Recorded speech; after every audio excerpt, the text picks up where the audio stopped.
नमस्कार। आर्यवर्त टाइम्स में आप सभी का स्वागत है। देश में आज आधी रात से ब्रिटिश हुकूमत के 3 आपराधिक कानूनों का अंत हो गया। भारतीय संसद द्वारा बनाए गए नए कानूनों के साथ 1 जुलाई को भारत की आपराधिक न्याय प्रणाली में एक नए युग का आगाज है। आपराधिक न्याय प्रणाली में सुधार के लिए एक ऐतिहासिक कदम के रूप में 3 नए कानून यानी कि भारतीय न्याय संहिता, भारतीय नागरिक सुरक्षा संहिता और भारतीय साक्ष्य अधिनियम 1 जुलाई से लागू हो गए।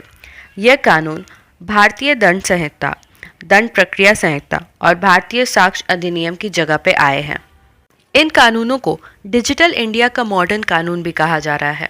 ऐसा हम इसलिए कह रहे हैं क्योंकि नए आपराधिक कानूनों के लागू होने के बाद एफआईआर से लेकर अदालत के निर्णय तक की प्रक्रिया ऑनलाइन की गई है और भारत अपनी आपराधिक न्याय प्रणाली में आधुनिक तकनीक का सबसे अधिक इस्तेमाल करने वाला देश बन गया है। यह कानून तारीख दर तारीख के चलन की समाप्ति सुनिश्चित करेंगे और देश में एक ऐसी न्यायिक प्रणाली स्थापित होगी जिसके जरिए 3 वर्षों के भीतर न्याय मिलना सुनिश्चित हो सकेगा।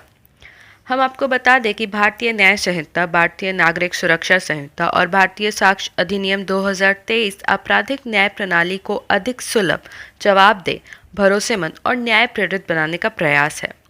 600 से अधिक संशोधनों और कुछ जोड़ने एवं हटाने के साथ आपराधिक कानूनों को पारदर्शी, आधुनिक और तकनीकी तौर पर एक कुशल ढांचे में ढाला गया है ताकि भारत की आपराधिक न्याय व्यवस्था को कमज़ोर करने वाले जो मौजूदा चुनौतियां हैं उनसे निपटा जा सके।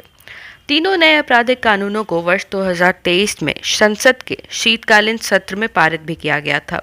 नए कानून के लागू होने के बाद पुलिस, जांच और न्यायिक व्यवस्था के चेहरे बदल जाएंगे। साथ ही साथ कई तरह के मामलों में इन कानूनों का व्यापक असर भी पड़ेगा। इन कानूनों की यह भी खासियत है कि नए कानूनों में महिलाओं और बच्चों के प्रति अपराधों की जांच को प्राथमिकता दी गई है।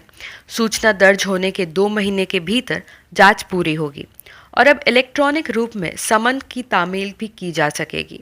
इससे कानूनी प्रक्रिया में तेजी आएगी, कागजी कार्रवाई भी कम होगी और सभी संबंधित पक्षों के पास समुचित संवाद सुनिश्चित होंगे। नए कानूनों में वही जांच, ट्रायल और अदालती कार्यवाहियों में भी प्रौद्योगिकी के इस्तेमाल पर जोर दिया गया है। हम आपको ये भी बता दें कि पीड़ित, गवाह और बड़े पैमानों पर जनता के अधिकारों और भलाई की रक्षा के लिए कुछ खास चीज़ें नए कानूनों में जोड़ी गई हैं और इनका संशोधन किया गया है। इन तीनों कानूनों में 0 एफआईआर, ऑनलाइन शिकायत एवं इलेक्ट्रॉनिक माध्यम से समन, साथ ही साथ जघन्य अपराधों में घटनास्थल की अनिवार्य वीडियोग्राफी का प्रावधान भी शामिल किया गया है। अगर कोई भी व्यक्ति थाने जाए बिना घटना की ऑनलाइन शिकायत कर सकता है। पीड़ित क्षेत्राधिकार की चिंता किए बिना भी देश के किसी भी थाने में एफआईआर दर्ज करा सकेंगे। सबूत एकत्र करने के दौरान घटनास्थल की अनिवार्य रूप से वीडियोग्राफी भी कराई जाएगी ताकि सबूतों के साथ छेड़छाड़ ना किया जा सके। साथ ही साथ पीड़ित और आरोपी दोनों को ही एफआईआर की कॉपी, पुलिस रिपोर्ट, चार्जशीट, बयान, स्वीकृति समेत मामले में जुड़े अन्य कागजात 14 दिन के भीतर हासिल करने का भी हक होगा। इसी के साथ साथ कई धाराएं और प्रावधान भी बदले गए हैं।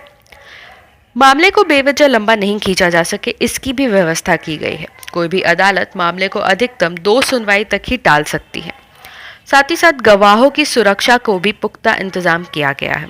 इसके लिए सभी राज्य सरकारों को अनिवार्य रूप से गवाह सुरक्षा योजना लागू करनी होगी और साथ ही महिलाओं और बच्चों के खिलाफ अपराधों से निपटने के लिए बीएनएस में नया अध्याय भी जोड़ा गया है। हम आपको बता दें कि नए कानूनों में कई धाराएं और प्रावधान भी बदले गए हैं। जहां पहले आईपीसी में 511 धाराएं थी, अब उसमें 356 धाराएं ही बची हैं, जिसमें 175 धाराएं बदल दी गई हैं, 8 नई जोड़ी गई हैं, वही 22 धाराएं खत्म हो गई हैं। इसी तरह सीआरपीसी में भी 533 धाराएं बची है, जिसमें 160 धाराएं बदली गई हैं और 9 नई जोड़ी गई हैं और उसी के साथ 9 धाराओं को खत्म कर दिया गया है। जैसे कि पूछताछ से ट्रायल तक सुनवाई वीडियो कॉन्फ्रेंसिंग से करने का प्रावधान हो गया है, जो पहले नहीं हुआ करता था। इसी में सबसे बड़ा बदलाव यह है कि अब ट्रायल कोर्ट को हर फैसला अधिकतम 3 साल में देना होगा। भारतीय न्याय संहिता में 20 नए अपराध भी जोड़े गए हैं, जैसे organised crime, hit and run, mob lynching पर सज़ा का प्रावधान है।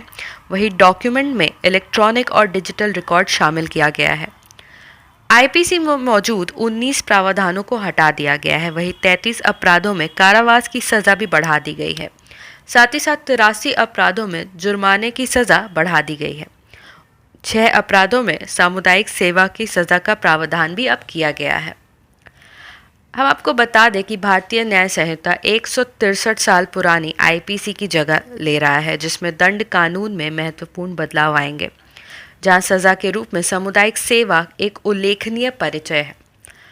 इसी के साथ यौन अपराधियों के लिए कड़े कदम उठाए गए हैं। कानून में उन लोगों के लिए 10 साल तक की कैद और जुर्माने का प्रावधान है जो शादी का वादा करके धोखे से यौन संबंध बनाते हैं। साथ ही साथ संगठित अपराध में अपहरण, डकैती, वाहन चोरी, जबरन वसूली, भूमि हड़पना, अनुबंध हत्या, साइबर अपराध और मानव ड्रग्स हथियार या अवैध सामान या सेवाओं की तस्करी भी शामिल है।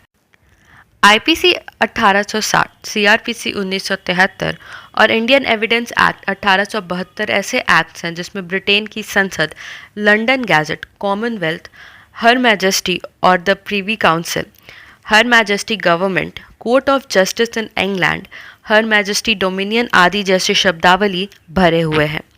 आज़ादी के 76 साल बाद भी राष्ट्र के प्राथमिक आपराधिक कानून में इस भाषा का बना रहना एक मजाक से कम नहीं है, जिसे लंबे समय तक नज़रअंदाज किया गया है।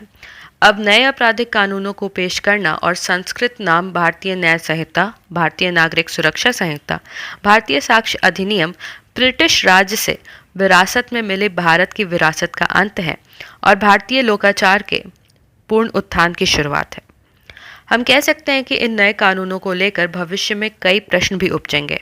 हालांकि इसके बावजूद सकारात्मक उम्मीद की जानी चाहिए कि ये कानून एक अधिक न्याय संगत और समाज के लिए प्रयासत राष्ट्र की आकांक्षाओं के अनुरूप और भारतीय लोकतंत्र के लचीलेपन और लोगों की बदलती ज़रूरतों और मूल्य के अनुरूप विकसित होने की क्षमता का प्रतीक साबित होंगे। आशा करते हैं आप सभी को ये वीडियो पसंद आई होगी। इस वीडियो को लाइक एवं शेयर ज़रूर करें, साथ ही कमेंट करके अपनी राय भी दें और ऐसी और वीडियोस देखने के लिए हमारे चैनल आर्यवर्त टाइम्स को ज़रूर सब्सक्राइब करें। धन्यवाद।